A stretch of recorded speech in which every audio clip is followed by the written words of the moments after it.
হ্যাঁ, অ্যাক্সিডেন্ট তো একদম মানে কখন যে হবে মানে ঠিক নেই। যে রাস্তা যেভাবে আছে বাচ্চাকে নিয়ে যদি পড়েও যেতে পারে। পথ চলতে এত ভয় আসলে হবে নাই বা কেন? প্রায় 2.5 কিলোমিটার পথ এখনো মাটির, পিচের প্রলেপ তো দুরাস্ত, ঘুরেও দেখেনি কোনো জনপ্রতিনিধিরা। ছবিটা দুর্গাপুরের ধোয়াডাঙ্গা থেকে খাটগড়িয়া পর্যন্ত রাস্তার। জানা গিয়েছে দুর্গাপুরের গুরুত্বপূর্ণ এই রাস্তা দিয়ে খুব কম সময়ে পৌঁছে যাওয়া যায় দুর্গাপুর স্টিল টাউনশিপে। এই পথেই রয়েছে একটি বেসরকারি স্কুল, যেখানে নিখরচায় সমস্ত আদিবাসী শিশুদের পড়াশোনা শেখানো হয়। রয়েছে রেশন দোকানও, কিন্তু শুষ্ক মরশুমে ধুলোবালি আর উঁচু নিচু রাস্তা দিয়ে যেতে গেলে কার্যত কালঘাম ছোটে গ্রামের বাসিন্দাদের। আসা যাওয়া অনেকটা আমরা কষ্ট হচ্ছে। রাস্তা যদি ভালো একটু পরিষ্কার মানে রাস্তাটা করে দিতে তাহলে ভালো হতো।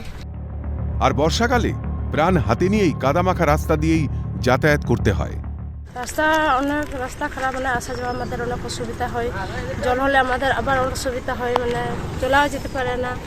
আর হেঁটেও গেলে কাদা লেগে যায়, সাইকেলে গেলেও মানে সাইকেলটা ফেসে যায়, অনেক অসুবিধা হয়। অ্যাক্সিডেন্টও হয়ে যায়।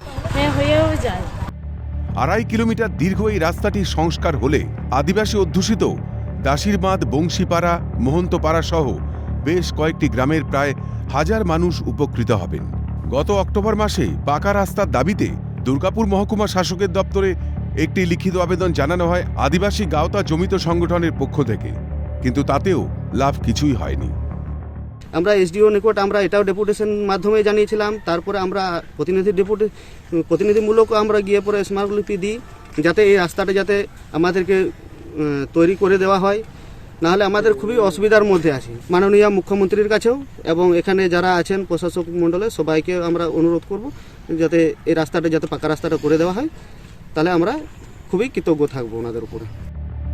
বছর শেষ হয়ে নতুন বছরে পা, কিন্তু এই গ্রামে আশ্বাস ছাড়া কিছুই জোটেনি। এলাকার তৃণমূল বিজেপি নেতৃত্বের তরফে শুধুই হবের আশ্বাস। কবে হবে সংস্কার, কবে মিলবে চলাচলের যোগ্য রাস্তা, সেদিকেই তাকিয়ে স্থানীয় বাসিন্দারা। রাজেশ সেনগুপ্তের রিপোর্ট, ক্যালকাটা নিউজ।